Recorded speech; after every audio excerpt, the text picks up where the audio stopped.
नमस्कार विद्यार्थी मित्रों, जयेश कुमार केबारिया आपनु हार्दिक स्वागत करूं छुं।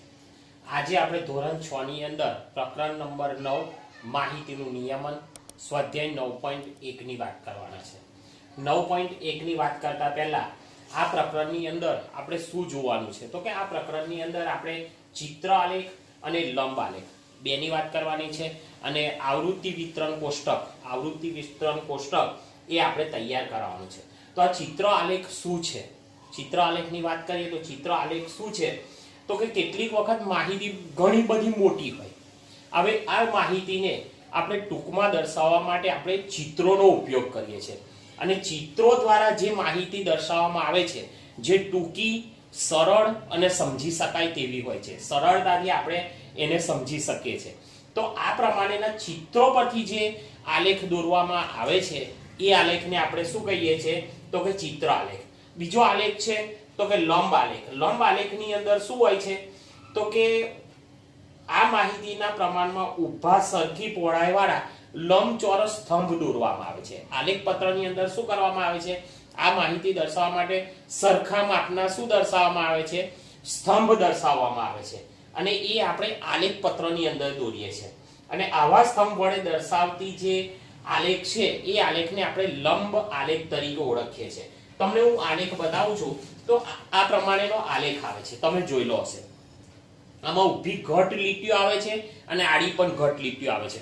ઊભી લીટી અને આડી લીટી એકબીજાને 90 અંશના ખૂણે હોય છે।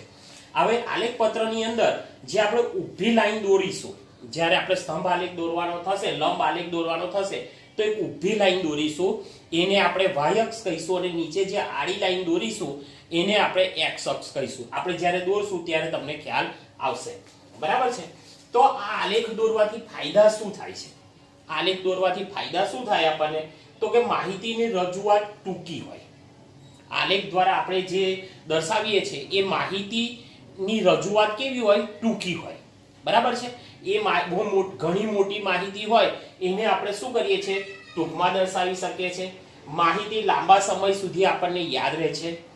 પછી માહિતી વચ્ચેની તુલના, બે માહિતી વચ્ચેની તુલના કરવાની હોય તો આપણે સરળતાથી કરી શકીએ છીએ, બરાબર। માહિતી સરળતાથી અને ઝડપીથી શું થાય છે આપણે સમજી શકીએ છીએ। તમે પણ તમારું પાઠ્યપુસ્તક ખુલ્લું રાખજો અને એક કરતા વધારે બાબતોની માહિતી એક સાથે પણ આપણે શું કરી શકીએ છીએ, રજૂ કરી શકીએ છીએ, બરાબર છે। આ આલેખના આપણને શું છે, ફાયદા છે। ચિત્ર આલેખ અને લંબ આલેખનો ઉપયોગ, ચિત્ર આલેખ અને લંબ આલેખનો ઉપયોગ આપણે કઈ કઈ જગ્યાએ થાય છે તો જોઈએ તો કે જન્મ દર, મૃત્યુ દર, પછી ઠંડી ગરમી, સાક્ષરતાનું પ્રમાણ, ઔદ્યોગિક ઉત્પાદન, પછી ક્રિકેટની અંદર પણ તમે જોયું હશે કે જ્યારે એક બાજુ ઓવરો હોય તો આ ઓવરમાં કેટલા રન થાય। ક્રિકેટની અંદર પણ એક આલેખ આવે છે, એ કયો આલેખ આવે છે તો કે લંબ આલેખ આવે છે।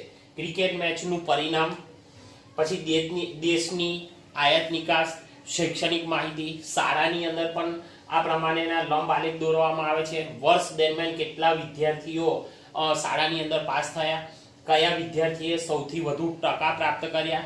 તો એક લંબ આલેખ દ્વારા 10 વર્ષની માહિતી પણ તમે એક આલેખની અંદર દર્શાવી શકો છો, બરાબર છે। હવે લંબ આલેખ દોરવો હોય ત્યારે આપણે શું કરવાનું તો કે જે મેં આલેખ પત્ર દોર્યો એમાં એક આવી ઊભી લીટી દોરવાની આવે છે અને એક આડી લીટી દોરવાની આવે છે। આને આપણે x અક્ષ કહીશું અને y અક્ષ કહીશું। આની પર આપણે શું કરવાનું છે, સંખ્યાત્મક માહિતી, કઈ માહિતી તો કે સંખ્યાત્મક માહિતી અને નીચે અહીં આપણે ગુણાત્મક માહિતી લખવાની છે, બરાબર છે। અને આ રીતના સ્તંભ દોરવાના છે સરખા માપના, બરાબર। તો આલેખ છે એને આપણે શું કહીએ છીએ, લંબ આલેખ। આ રીતે આપણે આની અંદર દોરવાનો છે। સામાન્ય રીતે આની અંદર x અક્ષ પર ગુણાત્મક માહિતી, y અક્ષ પર સંખ્યાત્મક માહિતી લેવામાં આવે છે અને સંખ્યાત્મક માહિતીનું પ્રમાણ માપ લેવામાં આવે છે કે ભાઈ આટલા એકમ બરાબર કેટલા લીધા, કેટલા માણસો લીધા, એ તમારે એ પ્રમાણે એની આપણે જ્યારે દાખલા ગણશું ત્યારે તમને થોડો વધુ ખ્યાલ આવશે।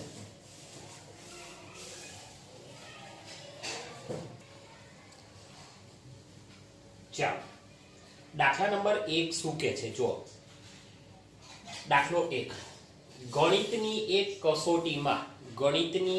કસોટીમાં 40 વિદ્યાર્થીઓએ મેળવેલા ગુણ નીચે મુજબ છે. એટલે કે ગણિતની એક કસોટી લેવામાં આવી, એમાં 40 વિદ્યાર્થીઓએ પરીક્ષા આપી અને એમને જે ગુણ મેળવ્યા છે, એમને જે માર્ક મેળવ્યા છે, અહીં નીચે દર્શાવેલા છે. આવૃત્તિ ચિહ્નનો ઉપયોગ કરીને ગુણ કોષ્ટકમાં ગોઠવો, એવું કહે છે. આ જે ગુણ આપ્યા છે ને, એ 40 વિદ્યાર્થીઓના ગુણ છે, બરાબર છે. હવે તમે જો આની અંદર આપણે શું કરવાનું છે, તે આની અંદર બધા ગુણ તમારે જોવાના છે. 8 છે, 1 છે, 3 છે, 7 છે, 6 છે, 5 છે, બરાબર. હવે એની અંદર ઓછામાં ઓછા ગુણ કેટલા છે, તો કે 1. ઓછામાં ઓછા ગુણ કેટલા છે, તો કે 1.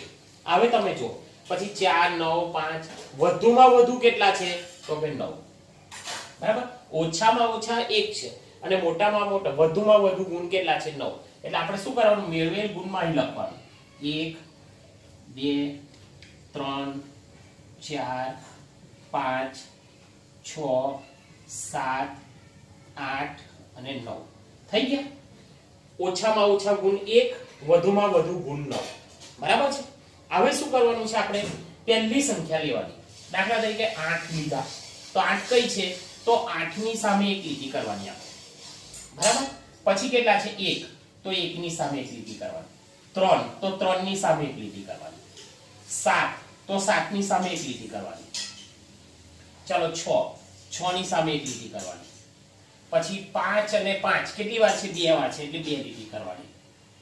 ચાલો 4 અને 4 કેટલી વાર છે, 2 વાર, એટલે 4 ની સામે 2 લીટી કરો, બરાબર. ચાલો 2 છે, તો 2 ની સામે એક લીટી કરો. ચાલો પછી કેટલા છે, 4, તો 4 ની સામે એક લીટી કરો. પછી 9 ની સામે એક લીટી કરો. પછી 5 કઈ છે, આયા 5 ની સામે એક લીટી કરો. 3 7 કઈ છે, આયા.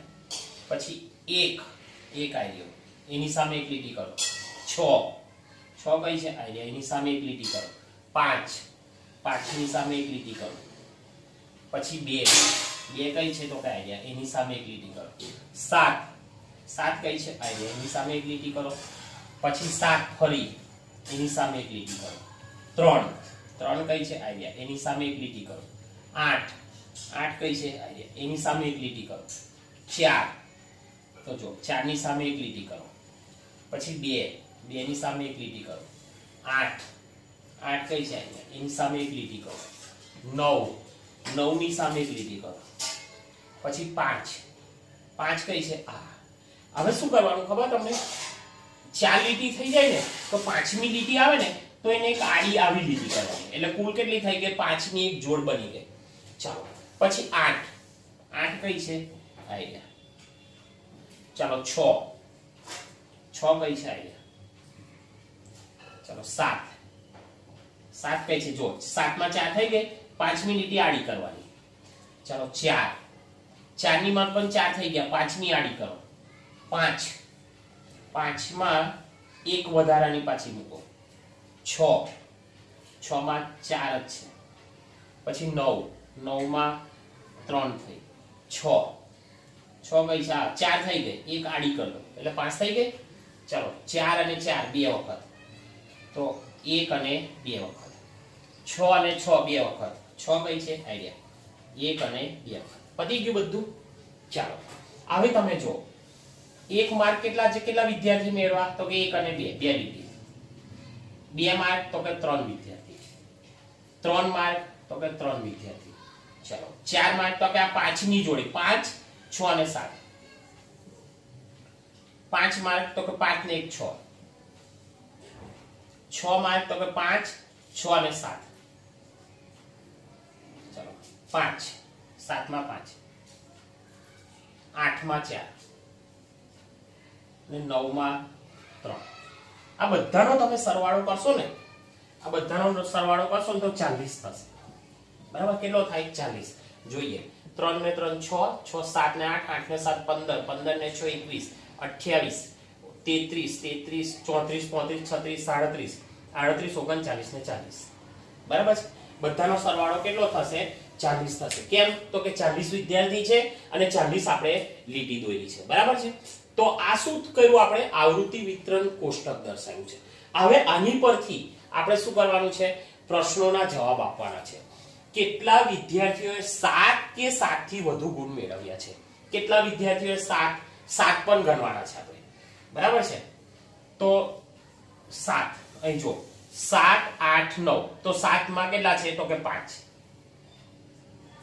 વત્તા 8 વાળા કેટલા છે? તો કે 4,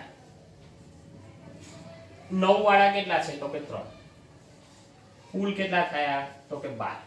તો 12 વિદ્યાર્થી, કેટલા વિદ્યાર્થીઓએ 7 કે 7 થી વધુ ગુણ મેળવ્યા છે? તો કેટલા વિદ્યાર્થી? 12 વિદ્યાર્થી. હવે શું કહે છે? 4 થી ઓછા ગુણ એટલે 4 નહીં ગણવાના. 4 થી ઓછા ગુણ એટલે 4 નહીં ગણવાના, એટલે આ 4 આવશે. પણ 4 ની ઉપર વાળા કેટલા છે? 3 3 2, 2 વત્તા 3 વત્તા 3, 3 ને 3 6 7 અને 8 વિદ્યાર્થીઓએ 4 કરતા ઓછા ગુણ મેળવ્યા છે. 8 વિદ્યાર્થીઓએ 4 કરતા ઓછા ગુણ મેળવ્યા છે અને 12 વિદ્યાર્થીઓએ 7 કે 7 થી વધુ ગુણ મેળવ્યા છે. બરાબર છે? આ કેટલો સહેલો દાખલો છે? બરાબર.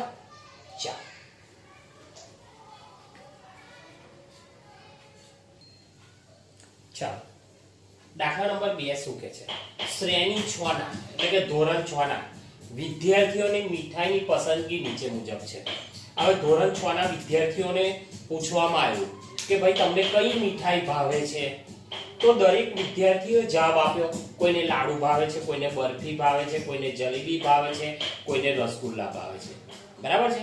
એટલે દરેક વિદ્યાર્થીને પૂછવામાં આવ્યું અને પૂછીને માહિતી એકત્ર કરવામાં આવી. શું કરવામાં આવી? માહિતી એકત્ર કરવામાં આવી. કુલ 30 બાળકોને, કુલ કેટલા? 30 બાળકોને પૂછવામાં આવ્યું કે ભાઈ તને કઈ મીઠાઈ ભાવે છે? એમને ઓપ્શન આપવામાં આવ્યું. લાડુ છે, બરફી છે, જલેબી છે ને રસગુલ્લા છે. બરાબર છે? તો આની અંદર જોઈએ કઈ કઈ મીઠાઈ છે? તો કે લાડુ છે, બરફી છે, જલેબી છે ને રસગુલ્લા છે. તો અહીં આપણે લખીએ મીઠાઈ કઈ છે? તો કે લાડુ, બરફી, જલેબી અને રસગુલ્લા. બરાબર છે? ચાલો હવે આપણે એના આવૃત્તિ ચિહ્નો દોરીએ. પહેલું શું છે? તો કે લાડુ. તો લાડુની સામે એક લીટી દોરો. બીજું બરફી, બરફીની સામે એક લીટી દોરો. પછી શું છે? લાડુ, લાડુની સામે એક લીટી દોરો. પછી શું છે? જલેબી, જલેબીની સામે એક લીટી દોરો. પછી શું છે? લાડુ, લાડુની સામે એક લીટી દોરો. પછી શું છે? રસગુલ્લા, એની સામે એક લીટી દોરો. પછી જલેબી છે, જલેબી કઈ છે? આ જલેબીની સામે. પછી લાડુ, લાડુ કઈ છે? આ બરફી. બરાબર? રસગુલ્લા. ચાલો લાડુ 4 થઈ ગયા. જો 1 2 3 4. પછી 5મી આડી કરી દેવાની. જલેબી, ફરી જલેબી, રસગુલ્લા, લાડુ, રસગુલ્લા, જલેબી. જો જલેબી 4 થઈ ગઈ. 5મી આડી કરવાની. પછી લાડુ, રસગુલ્લા, રસગુલ્લા 4 થઈ ગયા. 5મી આડી કરી દો. પછી લાડુ, ફરી લાડુ, બરફી, રસગુલ્લા, ફરી રસગુલ્લા, જલેબી. ચાલો રસગુલ્લા, લાડુ. જો 4 થઈ ગયા. 5મી આડી કરો. પછી રસગુલ્લા, જલેબી અને લાડુ. હવે તમે ગણી નાખો. આ 5 નું એક ઝુમખું 5 ને 5 10 ને 1 11 વિદ્યાર્થીઓને લાડુ ભાવે છે. 3 વિદ્યાર્થીઓને બરફી ભાવે છે. 5 ને 2 7 વિદ્યાર્થીઓને જલેબી ભાવે છે. અને 5 ને 4 9 વિદ્યાર્થીઓને શું ભાવે છે? તો કે રસગુલ્લા ભાવે છે. કુલ ગણી નાખો તો કે 11 ને 9 20, 20 ને 7 27 ને 3 30. કુલ કેટલા બાળકો છે? તો કે 30 બાળકો છે. બરાબર છે? હવે આપણને પહેલો પ્રશ્ન પૂછ્યો, આવૃત્તિ ચિહ્નનો ઉપયોગ કરીને મીઠાઈ કોષ્ટકમાં ગોઠવો. તો આ મીઠાઈ કોષ્ટકની અંદર આપણે ગોઠવી દીધું. હવે તમે જો કઈ મીઠાઈ વિદ્યાર્થીઓને સૌથી વધુ પસંદ છે, તો તમે આ કોષ્ટક જોઈને પણ તમે કહી શકશો કે રસગુલ્લા 9 જણને ભાવે છે, જલેબી 7 જણને ભાવે છે, બરફી 11 જણને ભાવે છે, લાડુ બરફી 3 જણને ભાવે છે અને લાડુ 11 જણને ભાવે છે. તો કઈ મીઠાઈ વિદ્યાર્થીઓને સૌથી વધુ પસંદ છે? તો શું આવશે? તો કે લાડુ. તો આપણે લખીએ લાડુ વિદ્યાર્થીઓને સૌથી વધુ પસંદ છે. બરાબર છે. આ તો આપણો દાખલા નંબર 2.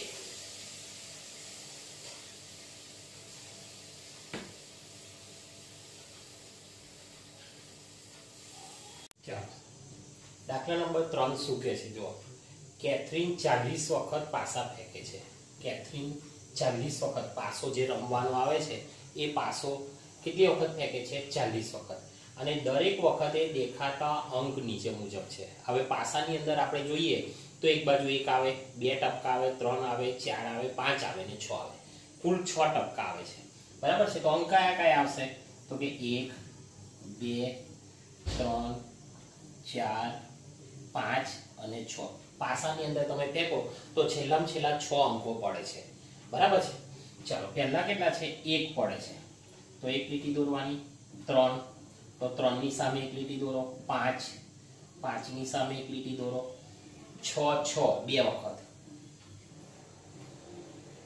પછી 3 5 3 અને 5 4 1 4 અને 1 6 6 ની સામે એક લીટી દોરો. પછી 2 અને 5 2 અને 5 3 અને 4 3 અને 4 6 અને 1 6 અને 1 5 5 અને એક આડી કરવાની 5મી. ચલો 6 1 6 માડી અને 1. ચલો 1 2 1 અને 2 2 3 2 અને 3 5 અને 2 5 અને 2 4. તો કે 4. પછી 5 5 5 5 બે વખત. પછી 6 એક વખત. પછી 5 1 5 1 6 2 6 અને 2 3. તો 4 થઈ ગયા એટલે આમ કરવાની આડી. 5 તો કે આડી કરો. પછી 2 4 2 અને 4 1 અને 5 1 અને 5. બરાબર છે. હવે તમે જુઓ. ચાલો 1 કેટલા થયા? તો કે 5 6 અને 7. 2 કેટલા થયા? 5 ને 1 6. ચાલો 3 કેટલા થયા? તો કે 5. 4 કેટલા થયા? તો કે 4. 5 કેટલા થયા? તો કે 5. આ બીજું 5 નું જોડકું 5 ને 5 10 ને 11. 6 કેટલા થયા? 5 6 અને 7. બરાબર છે. આ કુલ ટોટલ સરવાળો કરશો તો કેટલા થશે? 40. હવે તમે જુઓ. હવે આપણે પ્રશ્નોના જવાબ આપવાના છે. સૌથી નાનો અંક કેટલી વખત? સૌથી નાનો અંક કેટલી વખત એ આપણે જોવાનું છે. તો આની અંદર જો સૌથી નાનો અંક કેટલો છે? તો કે 7 છે, 6 છે, 5 છે, 4 છે, 11 છે કે 7 છે. બરાબર છે. તો એની અંદર સૌથી નાનો અંક કેટલી વખત એવું આપણને કહે છે. કેટલી વખત ઓછી વાર દેખાયો? તો કે 4. 4 તમે જો 1 2 3 અને 4. 4 આપણને કેટલી વખત દેખાયો? 4 વખત. તો કે 4 આપણે લખીએ અંક 4 એ સૌથી ઓછો દેખાય છે. અંક 4 એ સૌથી ઓછો દેખાય છે. ઓછો દેખાય છે. બરાબર. ચાલો સૌથી મોટો અંક કેટલી વખત, સૌથી મોટો અંક કેટલી વખત, તો કે સૌથી મોટો અંક જો કયો છે તો કે 5 છે. કેટલી વખત, તો કે 11 વખત. તો સૌથી મોટો અંક 5 એ 11 વખત, કેટલી વખત, 11 વખત દેખાય છે. બરાબર. સૌથી મોટો અંક કયો, તો કે અંક 5. સૌથી મોટો નહીં પણ અંક 5. અંક 5 એ 11 વખત એટલે કે વધુ વાર દેખાય છે. અને સરખી વખત કયા કયા અંકો દેખાય છે, સરખી વખત જોવો તો કે આ અંક અને આ અંક, તો કે 1 અને 6, 1 અને 6, 1 અને 6 એ સરખી વખત દેખાય છે. તમે જો 1 પણ 7 વખત દેખાય છે અને 6 પણ 7 વખત દેખાય છે. જ્યારે 4 છે એ સૌથી નાનો છે, 4 એ સૌથી ઓછી વાર દેખાય છે. અને 5 છે એ સૌથી વધુ વાર દેખાય છે. તમે આની પરથી જોઈ શકો છો. 4 છે એ સૌથી ઓછી વાર દેખાય છે અને 5 છે એ સૌથી વધુ વાર દેખાય છે. અને 7 અને 7 બંને તો કયા અંકો, તો કે 1 અને 6 એ સરખી વાર દેખાય છે. આ તો આપણો દાખલા નંબર